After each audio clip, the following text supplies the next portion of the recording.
चाहिए उनको कि ये हमारे बरोबर नीची जात का आदमी हमारे बरोबर आके हमारी कुर्सी के साथ बैठ रहा है।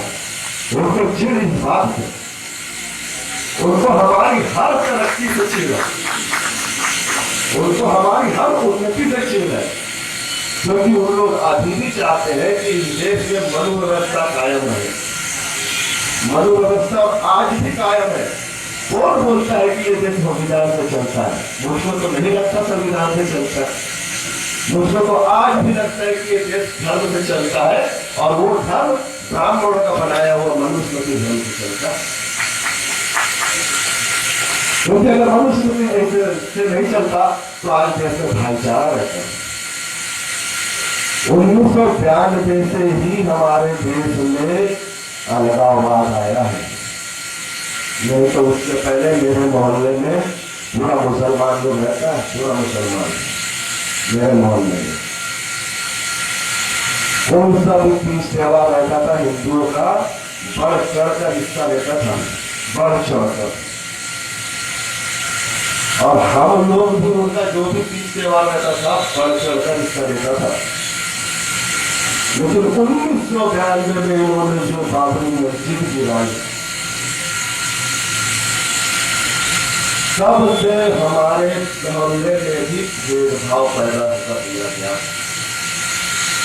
हमारे बच्चों के मन मस्तिष्क में हिंदू और मुसलमानों का दिल डालने में इतना मसौदाबाद का युग था 1993 के पहले, इतना सामंतवाद का युग था, इतना प्यार मोहब्बत का युग था इस देश में। लेकिन इन आरएसएस साम्यवादी सोच ने पूरे देश के विचारों को बदल कर रख दिया, और ये इसी का ही फायदा उठाते। अगर इनके पास मंदिर का मुद्दा न रहे, राम का मुद्दा न रहे, गाय का मुद्दा न रहे, तो सही क्या है इनके पास? ये कैसे शासन में आ सकते हैं?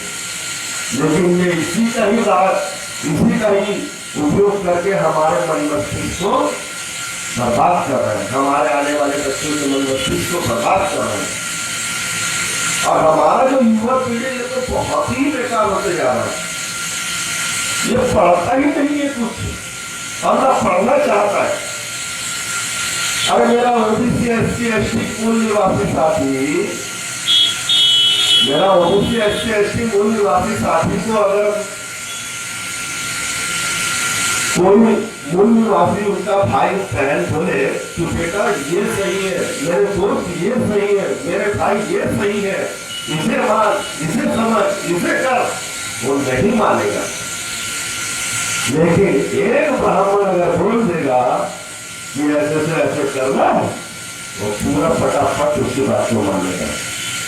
क्या सोच है मेरे मूल निवासी साथियों की कि उनके बीच का एक अच्छा पढ़ा लिखा, जो इतिहास की भी समझ रखता हो, जो राजनीतिक शास्त्र की भी समझ रखता हो, जो धर्मशास्त्र की भी समझ रखता हो, वो सारे चीजों के विषय में अपने ओबीसी मूल निवासी एससी एसटी भाइयों को समझाना चाहता हो, लेकिन वो उसकी बात नहीं मानता। ये देश में अराजकता ऐसा माइंड रखा दिया गया। आपको याद होगा कि उत्तर प्रदेश में 2 साल पहले एसडीएफ की 25 पोस्ट निकली थी। 25 में 10 श्रावण थे। कितने थे? 10 श्रावण, बाकी ओबीसी 15। इससे फाटक हुआ क्या? उस 15 में 8 यादव निकल रहे। मीडिया में, बीजेपी में, कांग्रेस में ऐसा हल्ला, जातिवाद, जातिवाद, यादव का जातिवाद, जातिवाद, यादव का जातिवाद। देखो कैसे 8 एजेंसियों बना डाला थी उसमें मुलायम ने। मान लिया ना भाई, हमने वो जातिवाद हो गया होगा, क्या होगा उसमें, उसमें कोई जरूरत नहीं किया होगा उसमें। हम भी बोलते जातिवाद नहीं होना चाहिए, समता स्वतंत्रता बंधु सब न्याय होना चाहिए सबके साथ। लेकिन अब ठीक का 1 महीने पहले का रिजल्ट आप देखिए। 1 महीने पहले का जज का रिजल्ट जब क्लियर हुआ, 61 पोस्ट जजों का रिजल्ट आया। उस 61 पोस्ट में 52 स्वर्ण और 9 ओबीसी। आप कहा गया जातिवाद, 52 स्वर्ण और 9 ओबीसी, तब कहा गया जातिवाद। तब सारा कोई मीडिया में हमला कर रहा है, कोई कांग्रेस हमला कर रहा है, कोई बीजेपी वाला हमला कर रहा है, ना कोई ब्राह्मण हमला कर रहा है। तब जातिवाद नहीं दिख रहा है। तो 52 का 61 में 52 पद सवर्णों के और 9 पद ओबीसी का, और उस ओबीसी में भी 2 अल्पसंख्यक। तब भेदभाव नहीं दिखता इस दुनिया में।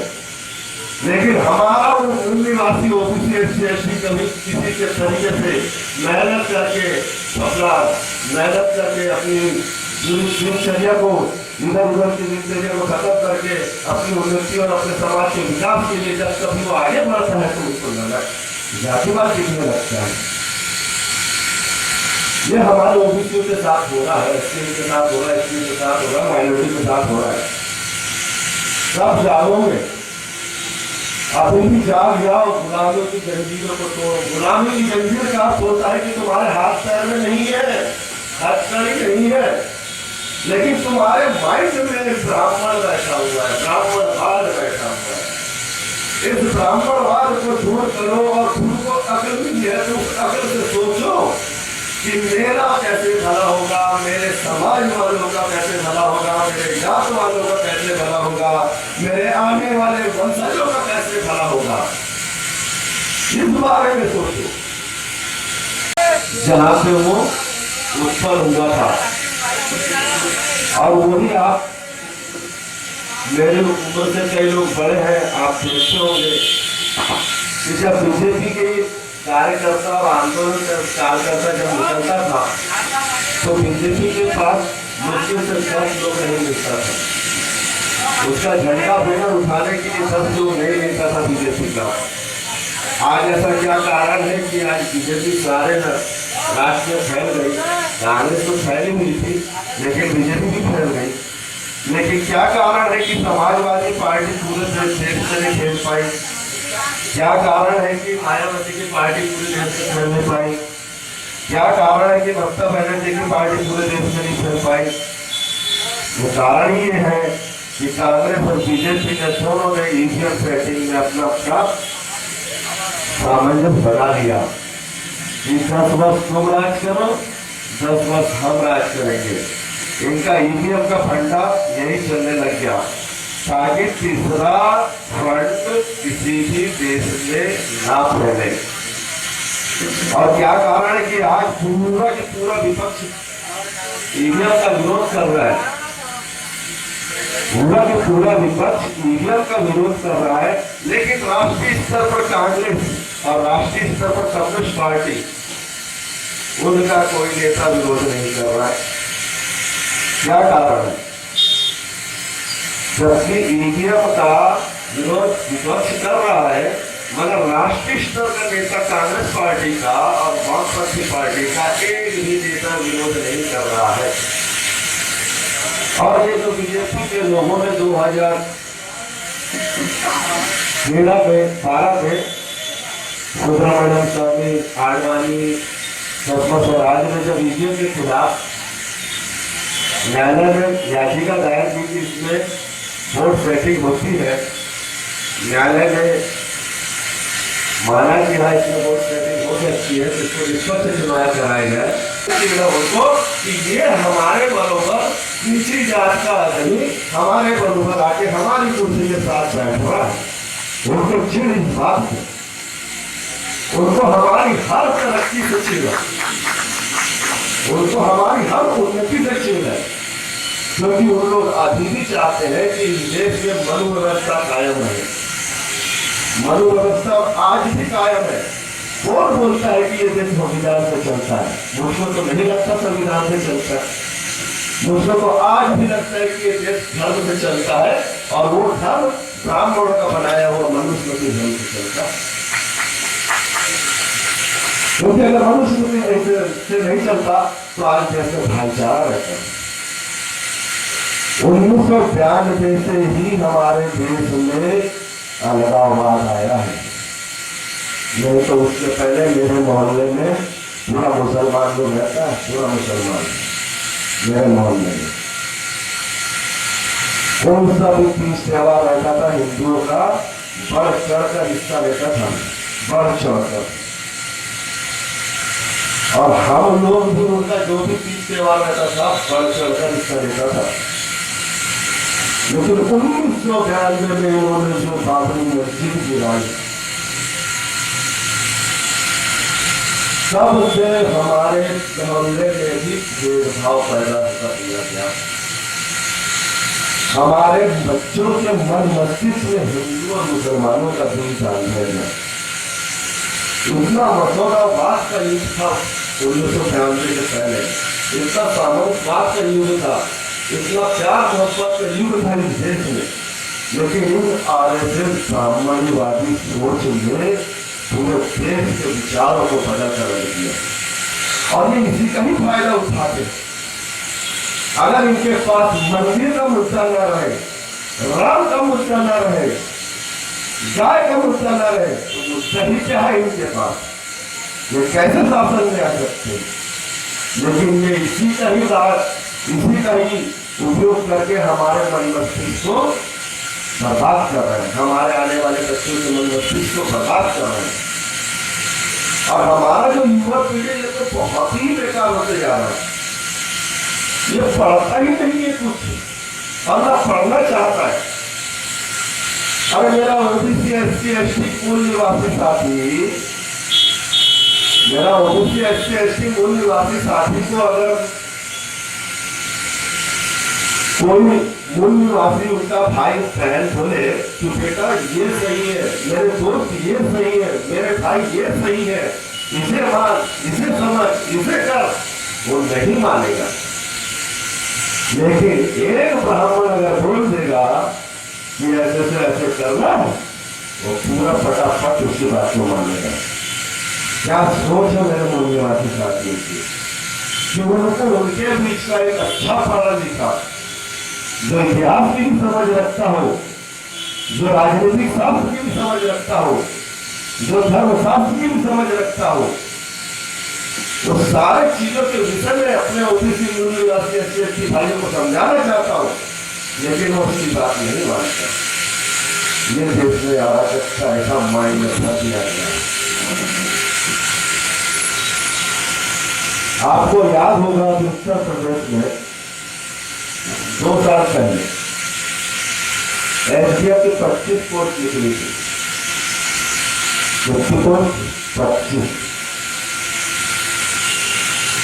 25 में 10 श्रावण कितने थे? 10 श्रावण, बाकी ओबीसी 15। इससे फाका हुआ क्या? उस 15 में 8 यादव निकल रहे हैं। मीडिया ने, बीजेपी ने, कांग्रेस ने ऐसा हल्ला करी, जातिवाद, जातिवाद, यादव का जातिवाद, जातिवाद, यादव का जातिवाद। देखो कैसे 8 ऐसे फला डाला इसमें मुलायम ने। मान लिया ना भाई, हमने वो जातिवाद हो गया होगा, क्या होगा उसमें? उसमें कोई बात नहीं किया होगा उसने। हम भी बोलते जातिवाद नहीं होना चाहिए, समता स्वतंत्रता बंधुत्व न्याय होना चाहिए सबके साथ। लेकिन अब भी का 1 महीने पहले का रिजल्ट आप देखिए, 1 महीने पहले का रिजल्ट देखिए। जज का रिजल्ट जब क्लियर हुआ, 61 पोस्ट जजों का रिजल्ट आया। उस 61 पोस्ट में 52 स्वर्ण और 9 ओबीसी, तब कहा गया जातिवाद। 52 स्वर्ण और 9 ओबीसी, तब कहा गया जातिवाद। तब वाला कोई मीडिया में हमला कर रहा है, कोई कांग्रेस हमला कर रहा है, कोई बीजेपी वाला हमला कर रहा है, ना कोई ब्राह्मण हमला कर रहा है। तब जातिवाद नहीं दिख रहा है। तो 52 का 61 में 52 पद सवर्णों के और 9 पद ओबीसी का, और उस ओबीसी में भी 2 अल्पसंख्यक। सब भेदभाव नहीं दिखता इस दुनिया में, लेकिन हमारा वो निवासी ओबीसी एससी कभी किसी के तरीके से मेहनत करके अपनी दिनचर्या को इधर उधर की दिनचर्या को खत्म करके अपनी उन्नति और अपने समाज के विकास के लिए जब कभी वो आगे बढ़ता है तो उसको जातिवाद दिखने लगता है। ये हमारे ओबीसी के साथ हो रहा है, एससी के साथ हो रहा है, एससी के साथ हो रहा है, माइनॉरिटी के साथ हो रहा है। सब जागोगे, अभी भी जाग जाओ, गुलामियों की जंजीरों को तोड़ो। गुलामी की जंजीर का अर्थ होता है कि तुम्हारे हाथ पैर में नहीं है, हथकड़ी नहीं है, लेकिन तुम्हारे माइंड में ब्राह्मण बैठा हुआ है, ब्राह्मणवाद बैठा हुआ है। इस ब्राह्मणवाद को दूर करो और खुद को अकल मिली है तो उस अकल से सोचो कि मेरा कैसे भला होगा, मेरे समाज वालों का कैसे भला होगा, मेरे जात वालों का कैसे भला होगा, मेरे आने वाले वंशजों का कैसे भला होगा। इस बारे में सोचो। अगर अभी भी नहीं सोच सकते तो बहुत बुरा वक्त आने वाला है।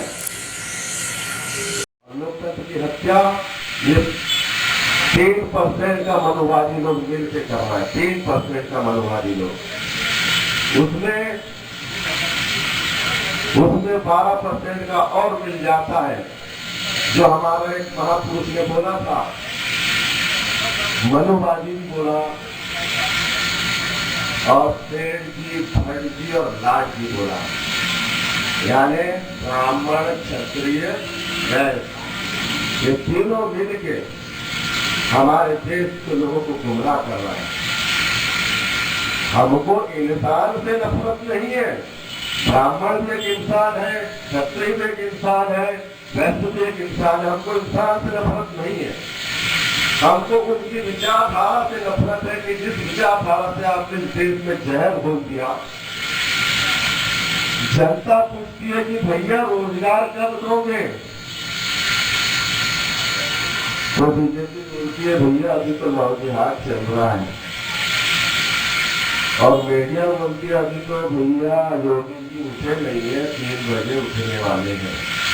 यानी जनता के मुद्दे की बात अलग, मुद्दे को भटकाने के लिए उनकी बात अलग। जनता बोलती है कि बिजली कहाँ है, हमको बिजली कब दोगे, तो भाजपा बोलती भैया अभी तो गाय गोबर और मूत्र में लगे रहो। और मीडिया बोलती है कि अभी मोदी जी ने नाश्ता नहीं किया। मुद्दे को भटकाने का सबसे अच्छा तरीका इन्होंने मीडिया को ले लिया है, और मीडिया अपने माध्यम से सारे मुद्दे को भटका रही है। देश में अराजकता का माहौल फैला हुआ है। लव जिहाद, पीपल तलाक, गाय, धर्म, मंदिर, मस्जिद, अरे ये मुद्दा है क्या? मुद्दा तो हमारा ये है कि हमको रोटी चाहिए भैया, कपड़ा चाहिए भैया, मकान चाहिए भैया, शिक्षा चाहिए भैया, स्वास्थ्य चाहिए भैया, ये होता है मुद्दा। लेकिन यहाँ पे कांग्रेस और बीजेपी इन मुद्दों पे बात नहीं करती। वो भ्रष्टाचार के मुद्दे ला लेती है, वो गाय के मुद्दे ला लेती है, वो हिंदू मुस्लिम के मुद्दे ला लेती है, वो राम और मस्जिद के मुद्दे ला लेती है।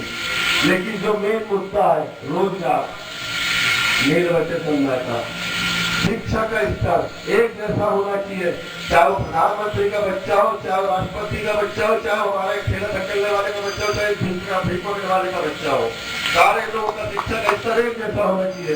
जब शिक्षा का स्तर एक जैसा रहेगा तो कौन आरक्षण मांगता है, कौन हिस्सेदारी मांगेगा? मगर हमारे देश में लोकतंत्र की हत्या करने के लिए शिक्षा के स्तर को 2 टुकड़ों में कर दिया। 2 टुकड़ों में करने के बाद गरीब के बच्चे का स्कूल में, सरकारी स्कूल में कौन जाता है? सरकारी स्कूल में रिक्शा वाले का बच्चा जाता है, ठेला वाले का बच्चा जाता है, मजदूर का बच्चा जाता है, किसान का बच्चा जाता है। वहां पे तो शिक्षा तो छोड़ो, मध्याह्न भोजन के नाम से वो बचपन से हमको भी दे रहा है बचपन से हमको भीख की ट्रेनिंग दे रहा है, हमको 5वीं तक के वो भिक्षा दे रहा है, भिक्षा की ट्रेनिंग दे रहा है। शिक्षा की तो ट्रेनिंग छोड़ दो, शिक्षा तो हमको दे रहा है। जब हमको बचपन से ही शिक्षा की ट्रेनिंग दे रहा है, जब हमको बचपन से ही हमारा जमीन मार दे रहा है, तो अब आगे चल के हमारा बच्चा क्या बनेगा? मजदूरी बनेगा, गुलामी करेगा और क्या करेगा? ये हम मूल निवासियों के साथ सदियों से भी होता आया है और आज भी हो रहा है। आप मूल निवासी भाइयों को जागना पड़ेगा, ओबीसी एसटी भाइयों को जागना पड़ेगा और उन कन्वर्टेड माइनॉरिटी भाइयों को भी जागना पड़ेगा जो अपना अलग झंडा बनाया हुआ चलता फिरता है। उस माइनॉरिटी को भी जागना पड़ेगा और 85% के साथ आगे मिलना पड़ेगा और कंधे से कंधा मिला के अपना आंदोलन खड़ा करना पड़ेगा, तभी उसको उसका हक और अधिकार मिलेगा। नहीं तो ये 15% का लोग नहीं देगा तुमको।